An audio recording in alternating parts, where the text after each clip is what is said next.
예, 5월은 이제 가정의 달입니다. 그렇죠? 그래서 어린이 주일이 있고 어버이 주일이 있고 또 스승의 날, 성년의 날, 또 부부의 날 등 가족의 소중함을 다시 한번 되새길 수 있는 뜻깊고 귀중한 달이라고 생각이 듭니다. 그래서 오늘 부부에 대한 말씀을 함께 준비했습니다. 청년들이 안 나와 봅니다. 부부라고 서 있어서. 그래도 저 뒤에 한 명 청년이 있는데 잘 듣고 함께 은혜 받았으면 좋겠습니다. 오늘 설교 제목은 부부는 112 하나다 라는 말씀으로 함께 나누는데요. 아시는 분은 아시겠지만 그 112 하나라는 번호가 있습니다. 이게 무슨 번호인지 혹시 아시는 분 계시는가요? 네, 제 자동차 차량 번호입니다. 112 하나. 예. 왜 제가 이 제목을 112 하나로 정했냐면은 그 112 하나에 정말 굉장히 큰 의미가 담겨져 있기 때문에 그렇습니다. 언젠가 그 저희 교회 권추희 집사님, 김주영 집사님 계시잖아요. 권추희 집사님이 저한테 어머 목사님 차량 넘버가 112 하나네요. 이렇게 얘기하시는 거예요. 그래서 그러면서 말하기를 뭐라고 말씀하셨냐면은 11월 21일은 두 분이 결혼기념일이라 이렇게 얘기하신 걸로 제가 기억하고 있거든요. 맞습니까? 네, 맞다고 고개를 끄덕이시는데 네. 두 분의 결혼기념일은 11월 21일입니다. 그래서 이제 설명하는데 뭐라고 설명하냐면은 그날은 한 사람 두 사람이 한 사람이 된 날이다 이렇게 이야기하더라고요. 야, 그래서 제가 제 차 넘버가 참 좋은 번호구나 생각했습니다. 어떤 사람은 차량 넘버를 얻기 위해서 돈 주고 사는 사람도 있다고 하더라고요. 제가 고스톱은 잘 모르지만 고스톱에 나오는 뭐 번호가 있지 않습니까? 8888 그러면 뭐 적어도 100만 원 이상을 줘야 된다. 뭐 그런 인터넷에 글이 있더라고요. 하여튼 굉장히 좋은 번호인 것 같습니다. 지난 목요일 5월 21일 여러분 무슨 날인지 아십니까? 네? 어떻게 아십니까? 부부기 때문에 아시는 거예요? 네, 5월 21일은 부부의 날입니다. 부부의 날, 가정의 달 5월에 둘이 하나가 된다는 의미로서 5월 21일로 이렇게 지정됐습니다. 이렇게 부부의 날로 지정된 목적은 부부의 관계의 소중함을 일깨우고 화목한 가정을 일구는 데 의미를 두기 위해서가 아닌가 생각이 듭니다. 그런데 사실은 저는 5월 21일 이 부부의 날이라는 것을 보고 마음이 그렇게 편치는 않았습니다. 왜 그러냐면은 얼마나 한국 사회에 부부에 대한 문제가 많이 있으면 특별히 그날이 부부의 날이라고 이렇게 지정해서 사람들에게 기념일로 정했을까라는 생각을 할 때 솔직한 마음으로는 그렇게 반갑지 않았습니다. 원래 이 부부의 날이라는 것은 따로 없습니다. 365일이 부부의 날입니다. 여러분 믿으십니까? 365일이 부부의 날이죠.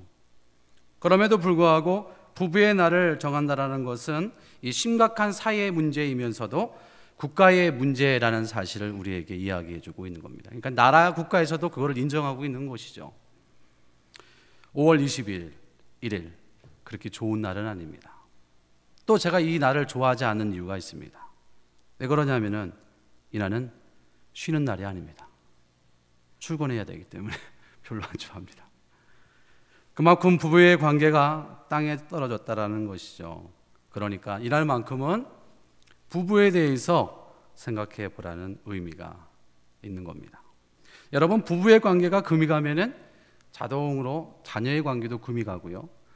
자녀의 관계가 금이 가면은 가정의 관계도 금이 갑니다. 가정의 관계가 금이 가면은 교회에 무너지게 되는 겁니다. 그 이유는 바로 이 교회라는 곳이 가정을 중심으로 생겨났기 때문에 그런 겁니다. 이것은 공식과도 같은 것이다라는 것이죠. 사실 이 부부에 대한 이 부부 싸움의 시작은 엄밀히 말하면은 뱀의 유혹으로부터 시작되었지 않았을까 그렇게 생각이 듭니다. 처음 아담이 범죄한 이후에 죄에 대한 책임을 하나님이 아담에게 물었을 때 그때 아담이 어떻게 합니까? 하나님께 아담 자신의 아내인 하와 때문에 이렇게 된 것입니다 라고 오히려 자신의 죄를 하와에게 넘겼습니다. 그때부터 이제 아담과 하와는 갈등의 시작이 된 겁니다.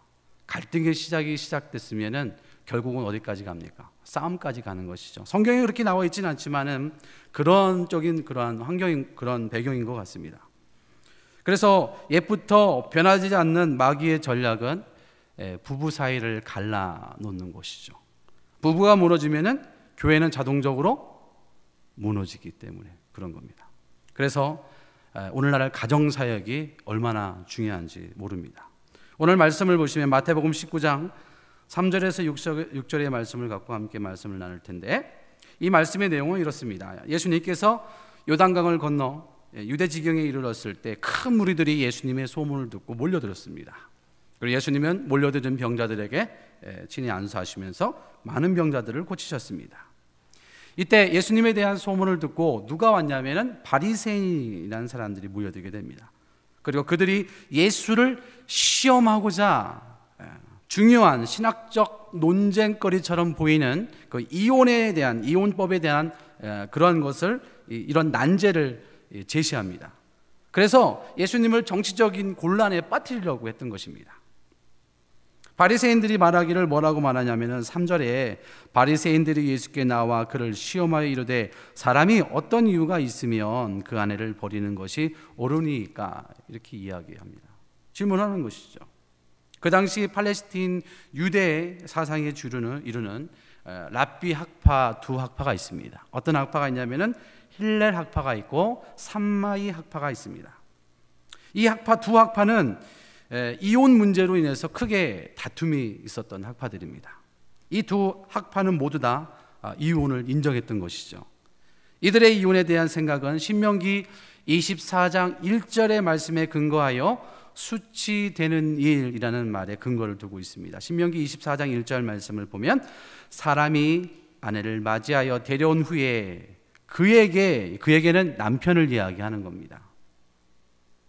그에게 수치되는 일이 있음을 발견하고 그를 기뻐하지 아니하면 이혼 증서를 써서 그의 손에 주고 그를 자기 집에서 내보낼 것이요 라는 말씀을 가지고 서로 간에 논쟁이 시작된 겁니다. 그러나 여기 나오는 이 수치라는 말에 의미하는 바가 무엇인지에 대해서 두 학파는 서로 일치를 하지 못했습니다. 그래서 삼마이 학파는 수치 자체를 간음이다라고 그렇게 말을 했습니다. 그러나 힐렐 학파는 남편을 불편하게 하는 모든 일이 있어서 그것을 간음이다라고 그렇게 정의를 내렸습니다. 그래서 여기서 힐렐 학파가 주장하는 것이 맞냐 아니면 삼마이 학파가 주장하는 것이 맞느냐라는 그 논쟁 가운데 있었던 겁니다. 그것을 예수님 앞에 물어본 거예요.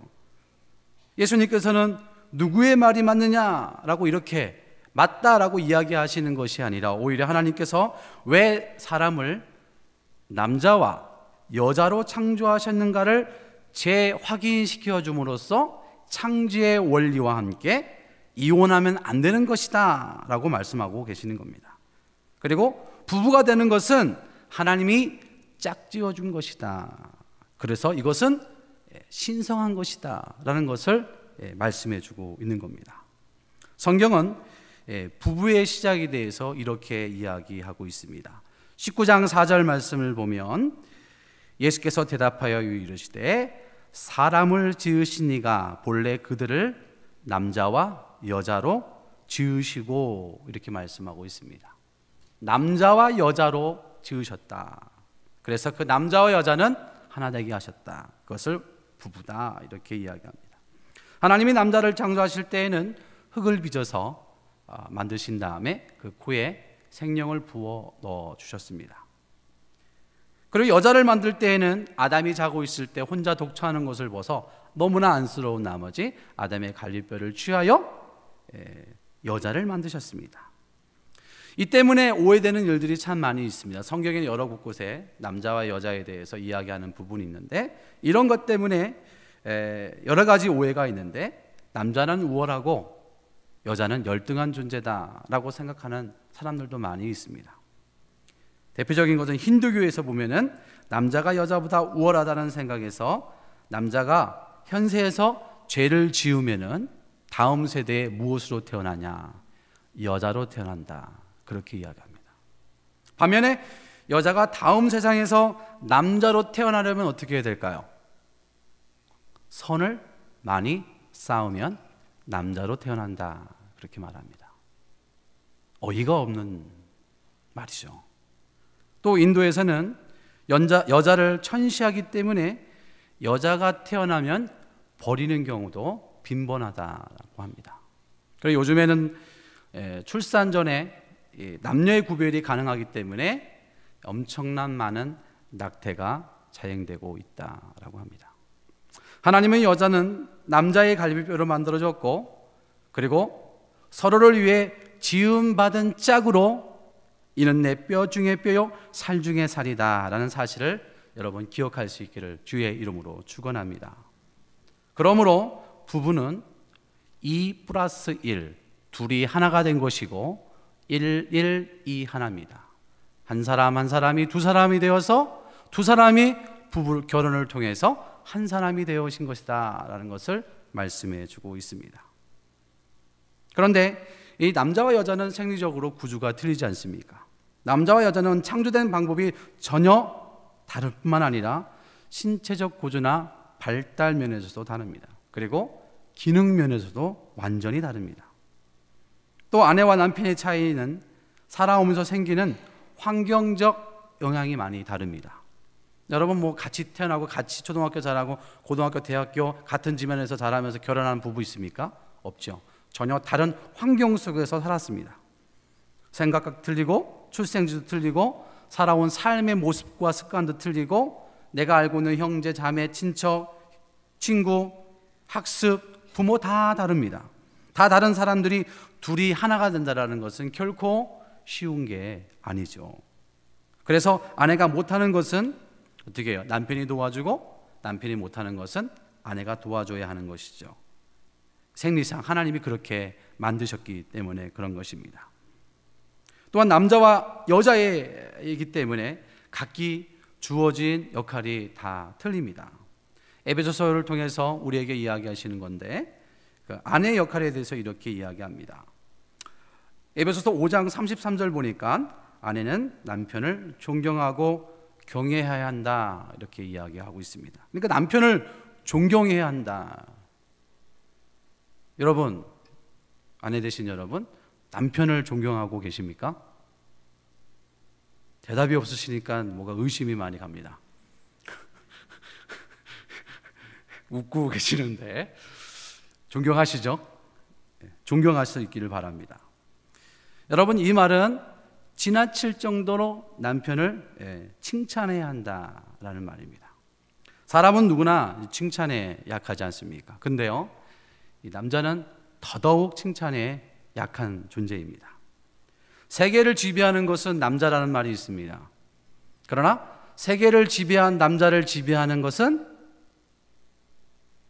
여자입니다. 무슨 말이냐면은 남자는 여자의 말에, 남자는 여자의 칭찬에 쉽게 넘어간다, 유혹된다, 그 의미인 것이죠. 여러분, 직장에서도 마찬가지입니다. 남편분들이 열심히 일하면서 가장 듣기 좋아하는 말이 뭔지 아십니까? 수고했어. 역시 자네야. 자네뿐이야. 근데 가장 듣기 싫어하는 말이 뭔지 아십니까? 직장생활 하시는 분들 잘 아시죠? 이래갖고 월급 받겠어? 남자의 자존심을 무너뜨리는 거예요. 이런 직장에서 이런 소리를 듣고 온 남편이 집에 가서 아내에게 잔소리를 듣는다고 생각해 보십시오. 완전히 무너지는 겁니다. 죽을 맛인 거예요. 그리고 남자는 자기의 기분이나 감정을 겉으로 잘 표현할 수가 없습니다. 그래서 미리 알아주는 여자를 좋아해요. 그러니까 아내된 여러분들은 남편을 미리 알아주고 칭찬할 수 있기를 바랍니다. 할렐루야. 그래서 남편을 존경하려면 먼저 남편의 기분과 기대를 이해하고 항상 격려하는 말을 잊지 말아야 한다라는 것이죠. 그리고 남편에 대한 최대의 존경은 무엇인지 아십니까, 여러분? 남편을 위해 기도하는 겁니다. 그것이 그리스도인들에게 남편에 대한 가장 존중하는 마음입니다. 두 번째는 뭐냐면은 사랑을 해야 한다. 사랑을 해야 한다. 디도서 2장 4절 말씀을 보니까 그들로 젊은 여자들을 교훈하되 그 남편과 자녀를 사랑하며 이렇게 말씀하고 있습니다. 사랑은 구체적인 표현으로 표현되어져야 한다라는 것이죠. 실제적으로 자신을 위해 희생하는 것을 볼 때 사랑을 느낀다라는 말이 있습니다. 그러기 위해서는 어떻게 해요? 남편을 비난하면 안 됩니다. 그의 스타일을 인정해 주어야 하죠. 특히 남성은 결혼한 후에도 매력을 계속 잃지 않도록 아내는 노력을 해야 한다라는 것을 우리가 잊어서는 안 됩니다. 그러므로 아내된 여러분, 자신에게 투자를 많이 하십시오. 그리고 예뻐지시고 남편의 기대 속에 항상 있어야 한다라는 것을 우리가 알고 있어야 합니다. 왜냐하면 단정하고 아름다운 외모는 남편에게 나는 행복한 여자입니다 라는 것을 가시적으로 보여주는다라는 것이죠. 그리고 정성을 다해 요리하는 아내, 남편이 그 아내를 봤을 때에 아내에 대한 사랑을 확신할 수 있다라고 그렇게 이야기합니다. 그 다음에 세 번째는 복종해야 한다. 에베소서 5장 22절에서 24절 보면은 아내들이여 자기 남편에게 복종하기를 주께 하듯 하라 이렇게 말씀하고 있습니다. 그것은 남편에게 복종함으로써 남편의 머리됨을 만들어가는 것이기 때문에 그런 겁니다. 아내는 남편을 어떻게 만드느냐 하는 것이 아내에게 달려있다라는 것이죠. 예전에 그 김남주 씨가 나오는 그 드라마 혹시 기억하시는지 모르겠습니다. 내조의 여왕이라는 드라마가 있었습니다. 이 내조의 여왕이 처음에 시작할 때 시청률이 10%밖에 안 됐습니다. 근데 20회가 마지막인데 20회쯤에는 시청률이 30% 이상이 넘었습니다.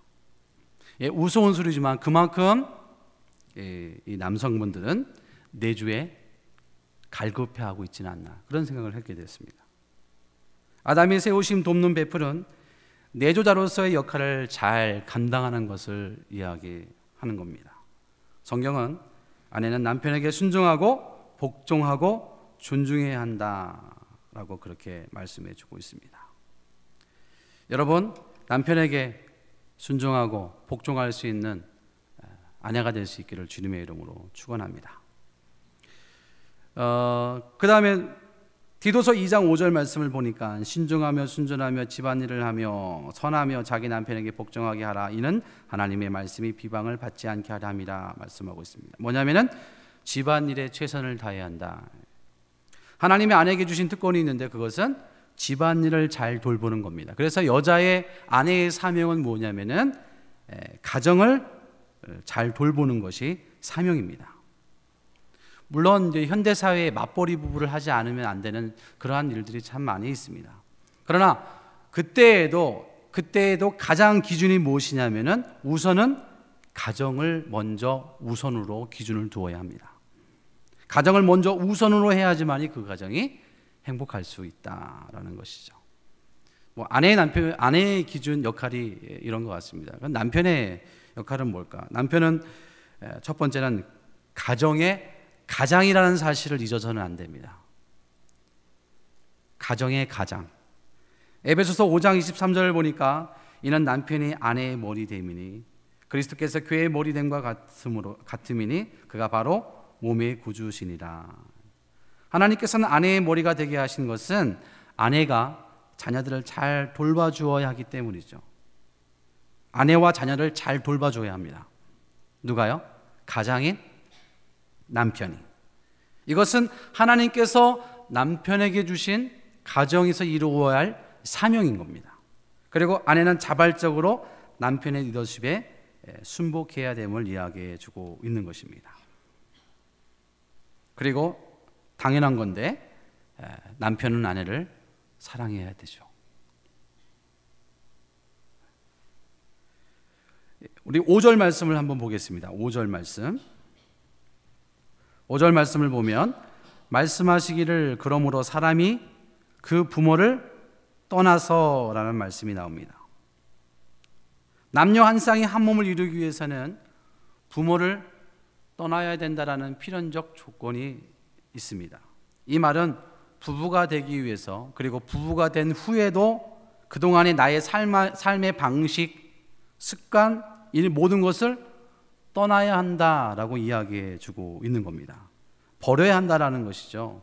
부부가 되기 전에는 부모와 상의했지만 부부가 된 후에는 어떻게 합니까? 그 결정을 아내와 남편이 함께 상의해야 합니다. 그리고 그 결정에 대한 최종 결정권자는 남편이 해야 되는 것이죠.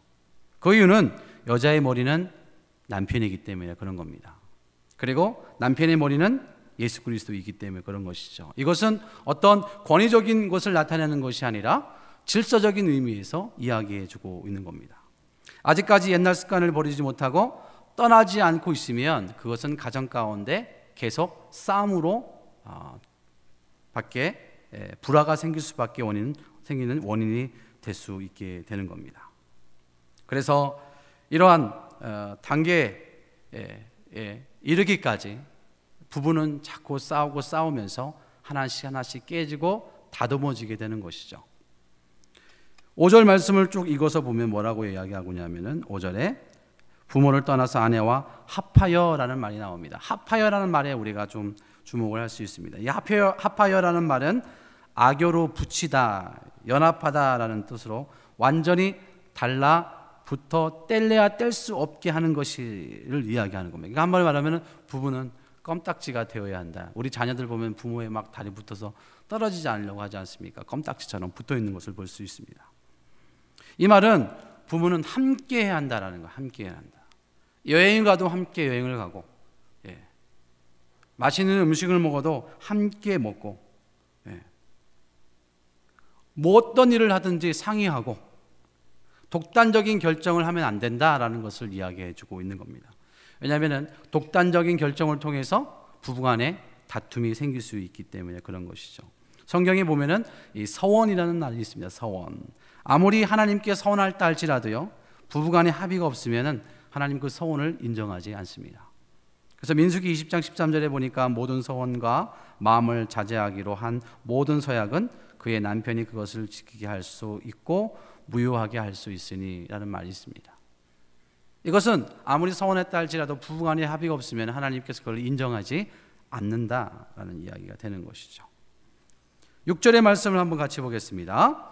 그런즉 이제 둘이 아니요 한 몸이니 이렇게 말씀하고 있습니다. 둘이 아니고 한 몸이 될지니다 이렇게 말씀하고 있는데, 여러분 부부간에는 촌수가 없으며 왜 그렇습니까? 그것은 한 몸이기 때문에 그런 겁니다. 넌 너고 난 나야 이런 생각을 하시면 된다 안 된다? 안 된다. 그것은 부부가 아니다 이렇게 이야기하고 있습니다. 둘이 같이 앉아있고 같이 자고 같이 고생하고 같이 즐거워하고 같이 영광과 욕도 같이 먹어야 한다. 한 몸이라는 것은 하나님의 법과 생명의 지배를 받는 한 운명 공동체라는 것을 이야기해 주고 있는 겁니다. 그래서 부부는 어렵지만 신앙생활도 같이 해야 합니다. 그리고 부부는 기도하시기를 죽을 때도 같이 죽읍시다 라고 기록해 기도해야 합니다. 그리고 우리 같이 천국 갑시다. 왜냐하면 그것은 믿음 안에 운명 공동체이기 때문에 그런 것입니다. 서로 간의 동역자가 되십시오. 아내와 남편 서로 간의 동역자가 되어야 합니다. 그리고 좋은 멘토가 되어야 합니다. 세상에서 가장 좋은 멘토는 남편과 아내라는 사실을 기억하십시오. 저는 우리가 하늘나라 올라가서 하나님을 뵐 때 하나님은 우리에게 이렇게 물어보지 않을까 생각을 했습니다. 내가 너희에게 부부 한 몸이라고 했는데 너희 남편은 어디 있냐? 내가 너희 부부는 한 몸이라고 했는데 너희 아내는 어디 있냐? 라고 물어보지 않을까 그런 생각을 하게 됐습니다. 왜 그렇습니까?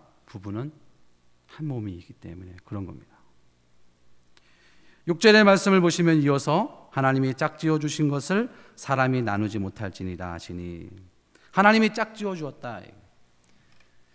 하나님이 하셨는데 인간이 할 수 있습니까? 절대 그럴 수 없습니다. 결혼은 누구도 나눌 수 없습니다. 그 이유는 하나님이 짝지어 줬기 때문에. 여기서 짝지어 주다라는 말은 결합하다, 함께 멍에를 매다라는 그러한 뜻입니다. 예를 들면은 신체, 우리 교회를 비유할 때도 그런 이야기를 자주 합니다. 몸을 비유로 하는데 부부는 한 몸이라고 했습니다. 오른팔, 왼팔, 왼다리, 오른다리, 뭐 다 눈, 코, 입 다 있잖아요. 부부 싸움 했는데 열받아 갖고 에이 오른쪽 뚝 떼어버릴 거야. 뚝 떼어버려요. 그럴 수 있습니까? 에이 신경질나. 내가 오른발 때문에 내가 고생하는데 내 오른발 신경질나서 떼어버릴 거야. 뚝 떼어버리는 사람 있습니까? 없습니다. 여러분, 부부라는 것을 이렇게 생각하시면 됩니다. 뗄 수 없는 관계, 한 몸이라는 사실을 우리는 기억해야 합니다. 그래서 안타깝게도 그 이혼이라는 것은 하나님이 만든 것이 아니에요. 이거는 인간이 낳은 죄의 결과입니다. 인간이 낳은 죄의 결과. 여러분, 힘들 때면 이렇게 생각하십시오. 속썩이는 아내, 속썩이는 남편, 하나님이 나에게 주신 십자가라고 생각하시기 바랍니다. 끝으로 SBS 행복 만들기 내 고향 찾기라는 프로그램이 예전에 있었습니다. 몇 년 전에 있었는데 시골에서 농사 지으며 순박하게 사시는 할머니 할아버지를 위한 프로그램이죠. 여기에는 퀴즈 문제가 있습니다. 이 퀴즈 문제에서 할아버지 할머니가 서로 문제를 주고 답을 맞추는 그러한 시간이 있습니다. 할아버지 할머니에게 이렇게 묻습니다. 당신과 나 사이 그거 있잖아. 당신과 나 사이 뭐가 있어? 그러니까 할머니가 왼수. 그러니까 이 할아버지가 굉장히 무안한 거예요. 할아버지가 아이 그거 말고 네 글자 있잖아. 네 글자. 이렇게 묻자 할머니가 뭐라고 했습니까? 평생 왼수. 정답은 뭡니까? 천생연분. 저와 여러분들이 그리스도 안에서 하나님의 부부로 맺어주셨습니다. 뗄래야 뗄 수 없는 겁니다. 그리고 부부로서의 살아가는 방법을 성경은 우리에게 아주 자세하게 이야기해 주고 있습니다. 우리가 부부로서 지금까지 잘못 살아가고 있다면 하나님 말씀을 잘못 알고 있는 거예요. 저와 여러분들 모두가 천생연분이 될 수 있기를 주의 이름으로 축복합니다. 오늘 함께 나눈 말씀을 기초로 성경적 부부관을 회복해서 행복한 에덴 동산을 만들어갈 수 있기를 주님의 이름으로 축원합니다. 그리고 아름다운 사회, 아름다운 우리 하늘누림교회, 그리고 그 시작이 여러분 가정으로부터 먼저, 여러분 남편과 아내로부터 먼저 시작되는 그러한 하나님이 기뻐하는 복된 가정이 될 수 있기를 주님의 이름으로 축복합니다. 우리 기도하겠습니다.